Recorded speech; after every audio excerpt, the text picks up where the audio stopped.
Hello and welcome to HiveState Bakugan. Today we're going to be doing something that we've kind of done before, but it's an update on my little hiatus. I think I missed this, not really sure whenever it updated, but we're doing a rules update. If you haven't seen, I already have 2 videos on this channel talking about rules.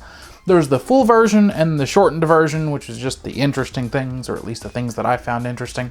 Both of those will have a card on this video, so, well, go watch those before this if you haven't already seen those, or at least one of them. I don't care which one. But today, we're going to be talking about some of the updates. I printed off a new rule book. The other one I kept so I could just see it evolve over time. But this is the new one, and I went through and highlighted some of the changes. I actually went back through and watched my video that I was just talking about to make it easier to see what the changes were. So let's start. First thing I highlighted is under deck construction.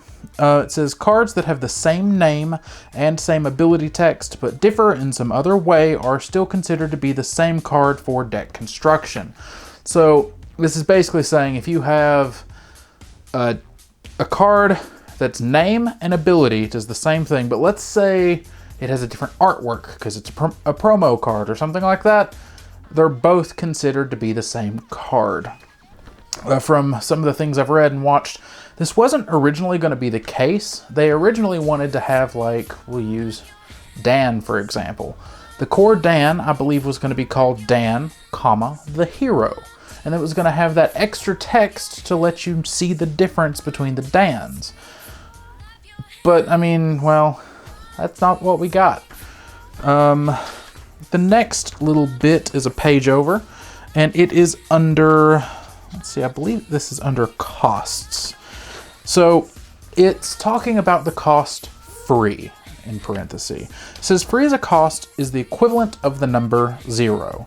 A free cost is subject to cost increases and decreases, starting from 0. And it says a cost that is less than 0 is treated as 0. This makes Frost Strike do something again, which is nice. I'm actually debating on trying to take Frost Strike as a concept and turning it into a deck that works. So keep an eye out for that. That may be coming soonish. So next we're moving on to kind of a damage change. It says damage rating must be modified before damage being dealt begins, or damage begins being dealt. Same meaning, I misworded it. Part 2 to this is non-character cards do not have damage ratings and therefore cannot have their attacks modified by cards that increase or decrease damage rating. This makes me so very sad, and it also leads me to some questions. Cards like, we'll say, China Riot or anything like that. Those I wanted so much synergy with, especially with one of the new cards that just lets you deal a point of damage.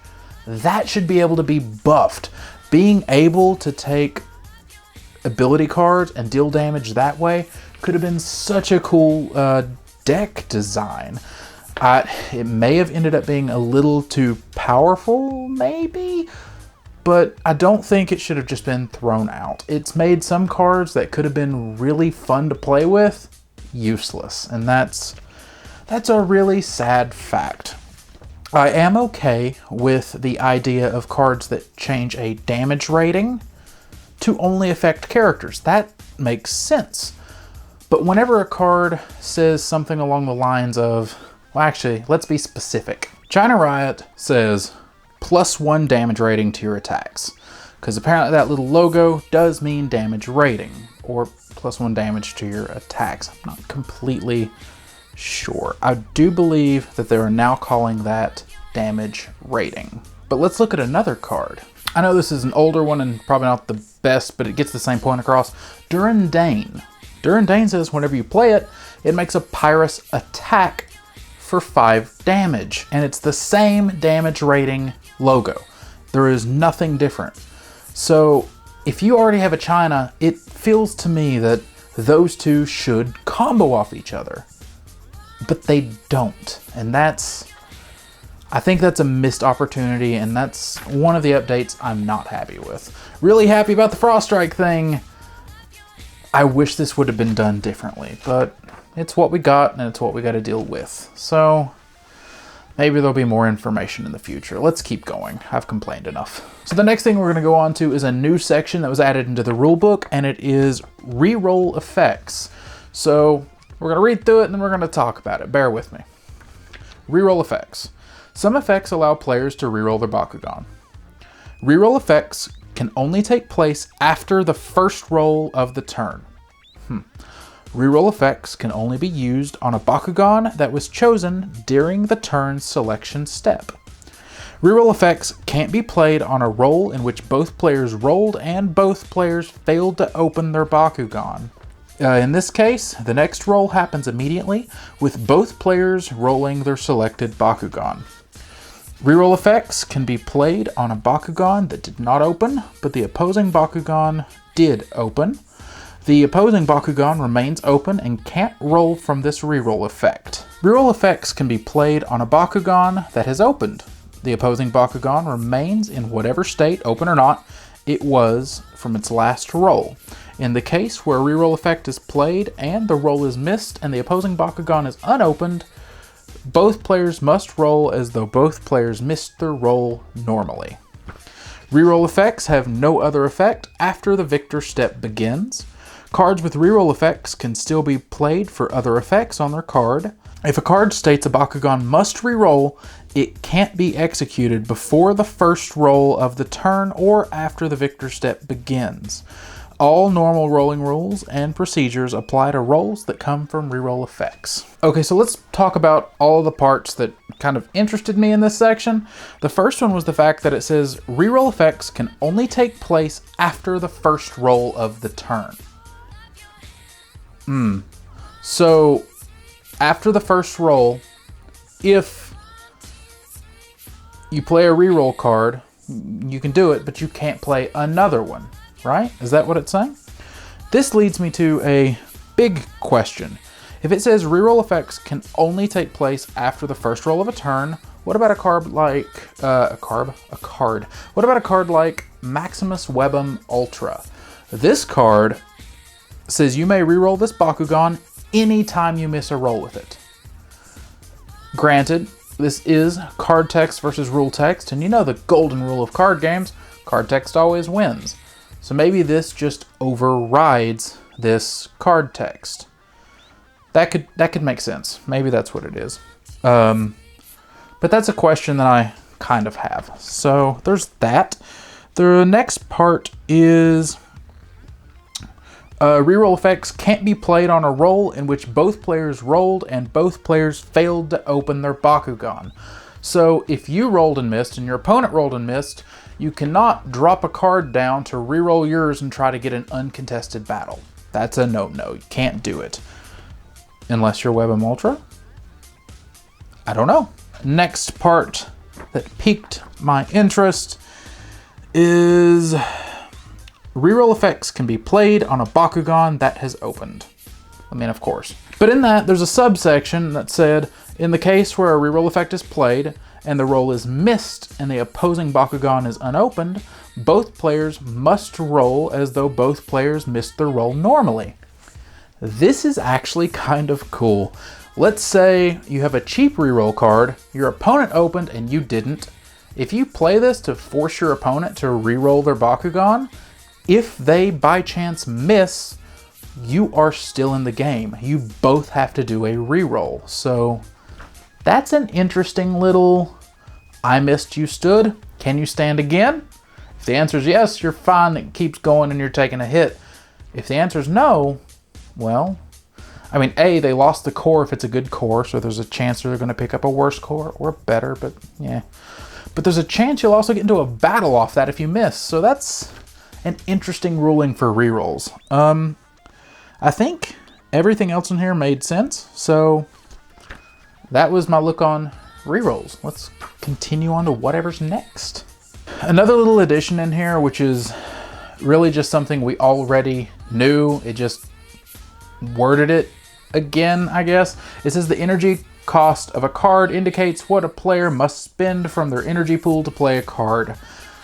We already knew this, it just restated it. Some of the things that I've highlighted in here, I'm going to gloss over because they're technically not in here. There was some strike-through text, and this kind of revealed some stuff that I don't know if we were supposed to know. But art credit has been striked out, so we will not have art credit on the cards, which is sad, because, I mean, like I said last time, it's good to credit the artists. Evo rating was something that was crossed out. So there was apparently something listed underneath the Evo ID that was shown in some form of symbol. I don't know what that could have been unless there was an evolution chain, because there's apparently no longer an evolution chain, or the evolution chain didn't exist. I don't know, Baku drama. There was an Evo ID and a hero ID in here. This is what I was talking about earlier. They wanted to do little identification tags on the heroes, and I really wish they would have. I don't think they will, but I wish they would have. Let's move on. In the Evo card section, there was another addition.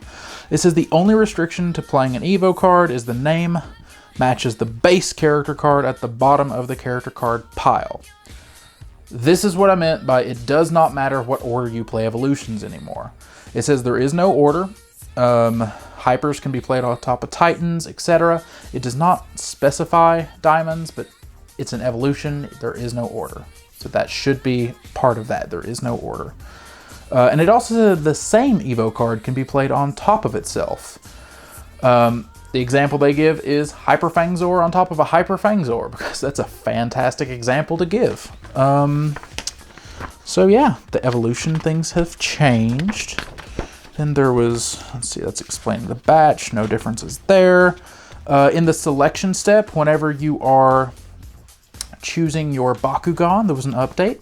It says if a player enters the selection step with no closed Bakugan to choose, that player retracts all of their open Bakugan. Not really sure when this comes up, but it apparently does, so it's in here. If for any reason a player has no unopened Bakugan to select, that player must retract each of their Bakugan and then select a Bakugan to roll. It worded it twice. This makes me curious if back in the old version, I'm going to go on a short little tangent that's going to be shorter than I'd like. There was a card that you could play and flick a second Bakugan into battle. I wonder if they're going to do something like that.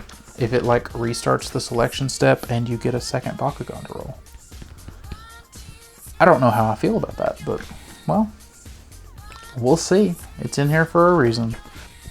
Next is in the power step. If B power is tied during the power step and both players pass, then a B power tie break takes place. This is new. If I'm right, which I actually don't remember where I got this from, or if this is just the way we were playing, but whoever had the initiative, or whatever the correct term is, that's who would win ties. So this is actually a way to figure it out. In the case of the tie break, the player is determined by flipping the top card of the deck into the discard pile, so both take a damage, and the player with the highest energy card cost is the victor. If the energy costs are the same, repeat this until a victor is decided. So upon ties, you now just flip cards, and it's all based on the numbers. If you're running a lot of expensive things, you'll win ties more often. But how often are ties going to come up? Whenever I said that they're basically taking damage, they actually are, because the next part of this says that if a player needs to flip the top card of the deck due to a tiebreaker, well, if they have no card in the deck, they lose the game. So the only way to flip off and lose is if you're taking damage. So this technically is damage. It also says if both players need to flip the top card of the deck because of B power tie, and neither player has any cards in the deck, the game is a draw.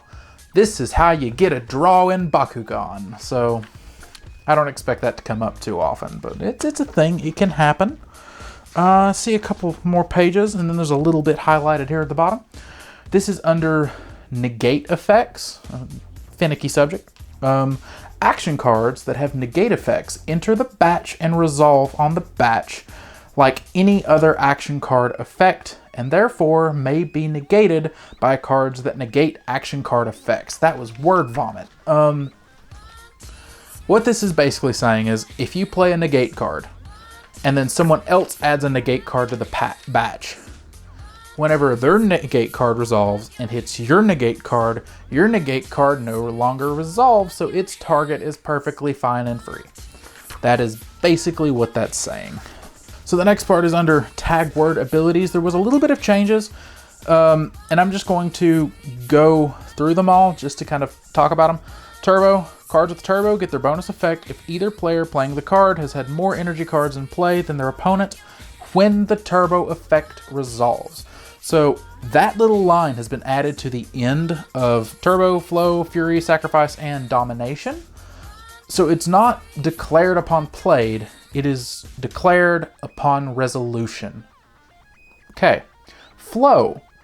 Flow has changed. This is kind of an errata in a way. Also, there's an errata and a soon to come FAQ coming to the website as well, so expect a part 2 to this as soon as those are fully fledged and up. I didn't want to talk about them till they were. So back to talking about Flow and how that changed. Cards with the Flow get their bonus effect if the card with Flow isn't the first card that controller has played that turn. So it's no longer I guess it was never intended to be, but it doesn't have to be done in specific batches. Flow is just for the turn. If you have played anything previous, no matter when, as long as it's within this turn, all cards with Flow have Flow turned on. Fury also says when the effect resolves. Sacrifice. This one says cards with Sacrifice get their bonuses and effects when the player playing the card discards a card from their hand as the Sacrifice effect resolves. So this means you don't have to discard the card as a part of the cost. You pay the cost, and as its resolution's going off, you can pay the Sacrifice effect. Domination. Cards with Domination get their bonuses effects if the player playing the card has more Bakugan cores connected to their Bakugan than the opponent when the Domination effect resolves. So if you play something with Domination and then your opponent plays something to counter that makes them pick up a core, well, if you now no longer have the most cores, it's upon resolution instead of playing, so you don't get the full effect. So keep that in mind. That's the end of the update. I do hope that you enjoyed this. For those who aren't super rule heavy, might be a hint boring, but I thoroughly enjoy doing these. I have some really cool things planned. Some are actually from the old school Bakugan stuff, and well, of course, we'll have new things. There's 2 deck ideas that I want to do profiles for, and some custom things coming soon. So make sure to stick around, subscribe, and ring the bell to know what happens when it happens. Yeah, but whether you do or whether you don't, well, you'll see me when you see me.